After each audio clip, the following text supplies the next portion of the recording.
successful. Well, good morning, dignitaries on the days. Friends, such a pleasure to be here. And we had a wonderful talk by Professor Kurakawa-san. Several things that Norning has told. He said the sustainability has got several dimensions. And we are growing on that. But I wish there is something known as sustainable charm. And I think we should all learn it from Norling. So the way he conducts himself, and it's a beautiful example of this. Now, in my today's talk, I'm going to discuss a few things. First of all is mainstreaming of the disaster risk reduction, earthquake hazard mitigation. I'm not going to talk about the typhoons, but I will talk about the Indian early tsunami warning system.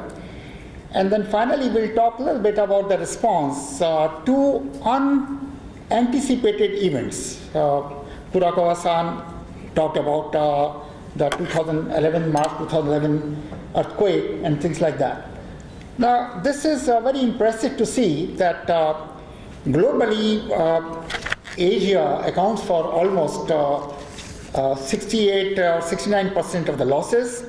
Whatever we have from disasters, the human lives lost, and compared to any other region, we are the largest. And this is just the 10 largest cities, and 7 of them are in Asia. And there is a complete move in Asia to urbanization. When you look, in 1950, we had just 17% people in urban areas, and that has now reached about 46%, and it is anticipated that by 2030, we'll have 55% people living in urban areas. So basically, urbanization is on the increase, and it becomes very important that we mainstream disaster risk reduction in development projects, and the target should be to make projects which are free of disasters. There is a little complicated scheme which is mentioned here. I'm not going to give details of it. It is all already available. But basically, what I'm trying to say that there are 3 phases of any project: the preparatory phase, and then we have got the incremental phase where you really implement that, and then the maintenance phase. And in the preparatory phase, it becomes very important that we make sure that we are constructing and taking into consideration the geographical hazards which are known in any region, whether we are able to handle them or not. And then there are legislative and other things which makes it possible that the project develops in an environment which takes care of the possible disasters which are known in that region, and also the ones that it could attract. And finally, in the second phase, when you are implementing it, we make it show that the disasters are taken care of, and then there is necessity of maintaining them in the future. Now, let me share this with you. Although there has been a tremendous increase in science and technology, but somehow the impact of disasters continue to increase. For example, we have just completed 13 years and say 6 months of the 21st century, but the lives lost in these years by earthquakes and the resultant tsunamis have far exceeded the total similar loss in the entire 20th century. Here are the examples of some of the earthquakes and the lives lost there. So it has become very difficult to make sure that the future disasters would not affect us as they have affected in the past. As a matter of fact, there is an estimate that if a 7.5 magnitude earthquake occurs anywhere close to Tokyo, the losses could be 1.2 trillion US dollars. So we developed an approach of creating earthquake scenarios. Earthquake scenarios are very useful because earthquakes normally repeat where they have occurred in the past. And as of now, there is no technique to accurately forecast them. But what we can do is to see that if earlier earthquake occurs today, what would it do? We take the example of India, in which we have a very huge Himalayan frontal arc, which have had 4 destructive earthquakes: the 1897 Shillong earthquake, 1905 Kangra earthquake, 1935 Bihar, Nepal, and 1950 Assam. All these 4 earthquakes were 8 plus magnitude, and nothing like that has happened since 1950. So, non-occurrence of a great earthquake in this region has given us a false sense of security. So, we are now trying to develop earthquake scenarios and see what would happen if one of the earthquakes repeats now.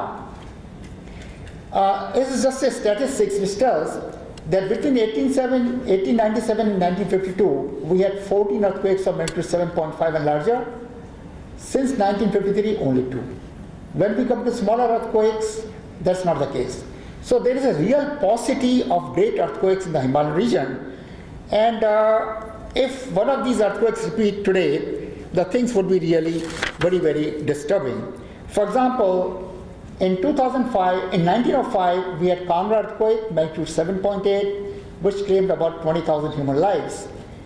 Just a picture of the church in Palampur, what it looked before and what it looked after the earthquake. So we created a scenario for the occurrence of a magnitude 8 earthquake in this area, and these are the isoseismos for that earthquake. And if you estimate the number of lives which would be lost if this earthquake occurs in the middle of the night, it is mind-boggling. And this is done very simply. We have the typology of the houses, so we know how many houses would be destroyed. We have got the population density, so you put the layer of population density on typology and you come up with a number which is almost 1 million. So almost 1 million people could lose their life if this earthquake occurs in the middle of night in that region. One of the main reasons behind it has been that population has gone up by almost 6-fold in last 100 years. In addition to that, earlier people lived in single-story wooden houses. Now wood is no more available for such construction, and these wooden houses are replaced by multi-story concrete jungles. Very often these are not earthquake resistant. We have very recently taken up a similar example for the Northeast India region. In Northeast India region, we have got 8 states, as you can see here. And in 1897, we had a Shillong earthquake, which is considered to be one of the largest earthquakes to hit anywhere on continental world. This earthquake had created sieges all over Europe, and this earthquake also provided for the first time a direct evidence that due to earthquake, the acceleration could exceed 1g, because there were a lot of boulders which had come out from the socket where they were lying. So if you look at the isoseismos of this earthquake, this is what they look like: isoseismal 10, 9, etc., etc. Now, in 1897, the population was very sparse, and we lost only 1,500 lives. But now, again, if you take this earthquake and use the same technology of estimating the life loss, it comes to a staggering 8.8 million lives. So what can be done? So we took up an exercise which we said that we create this earthquake and literally have this occur virtually on fixed dates, and before that we get into mode of preparedness, mitigation and response, and generate mass awareness. That becomes the key question, because in most of the places the lives are lost because of ignorance. And if you can remove that ignorance and also make society earthquake resilient, we can make a difference. One of the things is to ensure that the lifeline buildings are not destroyed during the earthquakes. The lifeline buildings are your police stations, hospitals, fire stations, and it has seen very often these are the ones which fall first. And if that happens, then you can't do anything to recover from the earthquake. So we have introduced a rapid visual screening where these buildings are visited by engineers, and they look into the details of the building and they estimate whether this building is capable of withstanding the anticipated acceleration by virtue of the region where this building is located. And then we do whatever is necessary to make this building earthquake resilient. Similarly, schools are another place where a lot of children are there, and if the earthquakes occur during the school hours, you could lose a lot of life, as it has been seen repeatedly in recent earthquakes. So what we are doing, we are going to all the schools and training the students that how to behave during, before, and after the earthquakes. And once the students get educated on this issue, they carry this message back home and also check up their own living, their own homes, whether they are earthquake resilient or not. So this exercise had a lot of groundwork in which we called all the stakeholders, the people living in the 8 states, their ministers, the government, the police, everyone was involved. And the groundwork include training of the 230 engineers and architects on examining the buildings that exist in these areas, how to conduct this rapid visual screening to ensure that they can conduct these kind of tests to make sure that they don't get caught up by earthquakes when it occurs. Finally, these exercises were done on 10th of March for Assam, Meghalaya, Arunachal and Sikkim, and 13th March, when at 11:30 a.m. the earthquake virtually happened, I would say. And we looked at the preparedness, and you can see several photographs later on. And these are all the preparatory phase, which was taken up on almost war footing all over Northeast India. States, be aware, be prepared, be organized. When an earthquake strikes, what you should not do.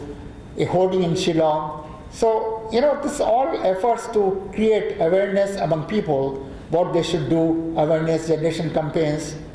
Then after that, a very detailed debriefing was done involving all the state officers to see what was lacking in our preparedness for these earthquakes and how do we counter them so that we are not caught up later on.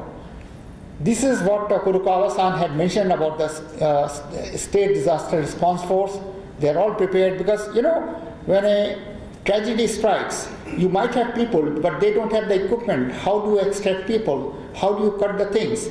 So they have even the canine, the dog squad, which can locate the people who are buried. So all these things are being done. Military hospital, schools, duck, cover and hold. This exercise is done again and again to let the students know what they should be doing. Finally, there was a wonderful coverage of all this, and people, I believe, are much more aware now of the problems due to earthquake, and I think this has been a huge step where the exercise demonstrated the capability of the buildings, etc., and how to reduce this possible hazard of an earthquake. I will now move on to India's tsunami warning system. The tsunami was catastrophic. It claimed 250,000 human lives. One of the worst natural disasters ever have to have occurred. Unprecedented financial losses. Some pictures from the Marina Beach in Chennai, at Kanyakumari.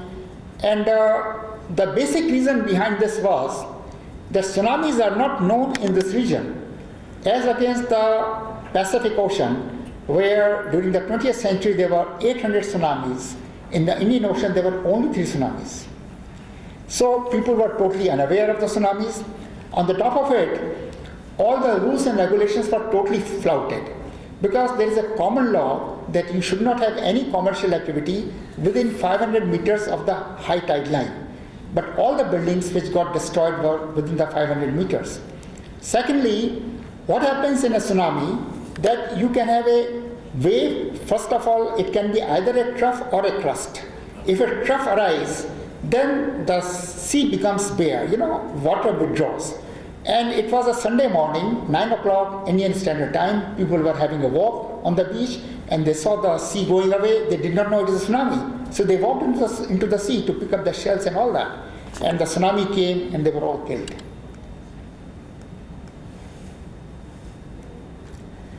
This is a very important diagram Here we have got the circum-Pacific belt, which accounts for about 70% of energy released during the earthquakes.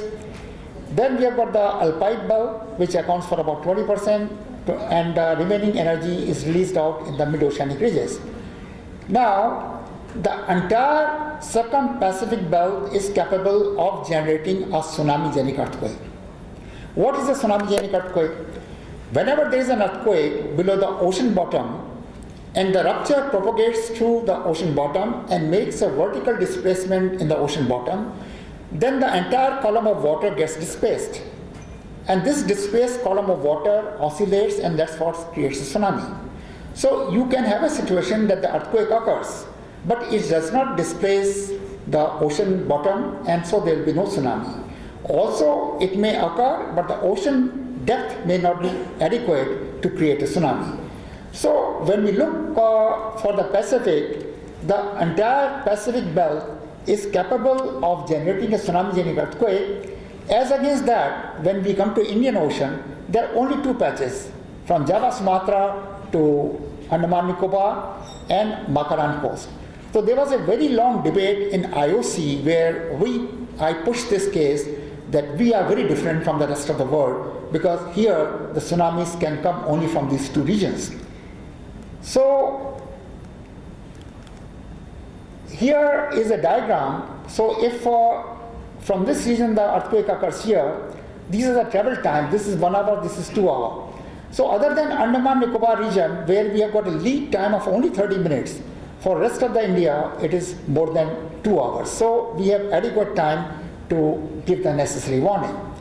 Now, one very important thing is this, that we cannot afford to have false alarms. False alarms are the one where you issue an alarm that a tsunami is coming, and that finally it does not come, and people get displaced. And if you have 2 or 3 false alarms, especially in our part of the world, people don't take you seriously later on. So it becomes very important to give a warning and not have many false alarms. The way to achieve that is to plant ocean bottom pressure recorders. Because what happens, in any open ocean, you will have a lot of waves, and these waves could be 5, 6, 7 meters. But as you go down, the ocean is very quiet. At the depth of a kilometer or 2, it is totally quiet.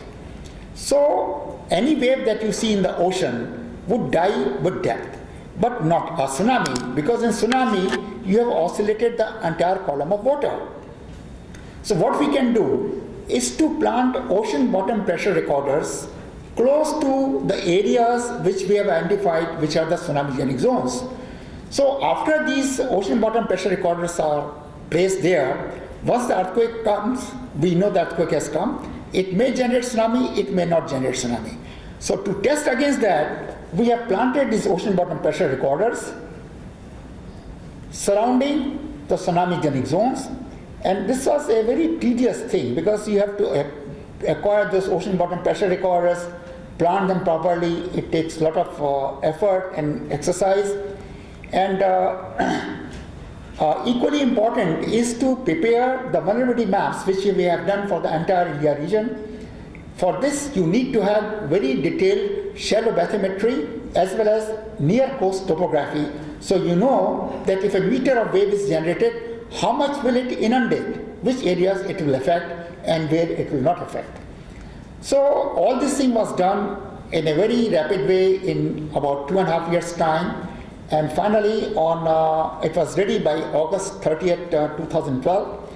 On September 12, we had an earthquake of magnitude 8.5, and it was feared that it might create a tsunami.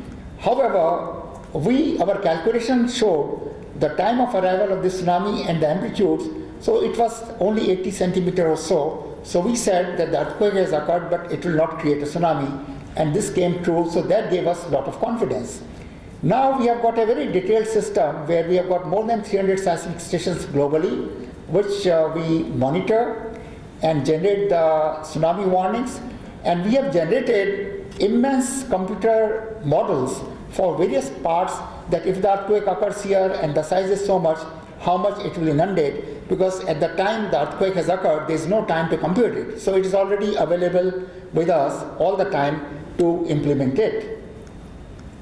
Now these are some of the examples where you can see that we were able to tell that no tsunami is expected in this region, whereas other tsunami warning systems said that the tsunami threat is there, and then they withdrew that warning. So we are able to get out of that situation. So this system is working beautifully over the last 6 years now. 2007 it had started, 6 or 7 years, and we haven't had any false alarm. We are also involved giving training to all the people globally, and especially to our region, because the Asian region is divided into two parts. Basically, the countries which are, especially in the Indian Ocean, which are close to the tsunami area and which are apart. And where they are away from the tsunamis and sources, they can make use of the advisories and do the needful. So what I would like to conclude that India took up a very difficult thing, and in 30 months we were able to do it, and over the years it has proved to be coming all right, and it is globally appreciated. Now let me very briefly talk about situations arising from unanticipated events. What are these unanticipated events? These are the events like the 2004 Sumatra earthquake. Because globally, magnitude 9 earthquakes occur once every century. But the 20th century and the 21st century, we already have a 2.9 plus magnitude earthquake on 26th of December 2004 and 11th of March 2011, which are very unusual. So, Kodankulam is our nuclear power plant, and there was a lot of discussion that what we should do with this plant so that it is able to withstand if something similar repeats in the future. So as I told you that we have already made it very clear that we have got only 2 tsunami sources. One is in the upper part of the Arabian Ocean near Makran coast, and the other is here Java, Sumatra. So we computed the tsunamis from this source with a magnitude 8.5 earthquake. And these are the anticipated heights of tsunami all around the west coast of India and at Kodankulam. So there is no threat. Similarly, we computed the tsunami that could come from a magnitude 9 earthquake if it occurs again here. And then we anticipated the height at Kodankulam. These are the points, 5 points near Kodankulam, and height is maximum is 4 meters, and Kodankulam is at a height of about 13 meters above the sea level. And the inundation is up to 1.6 kilometer, but this is all low-lying area.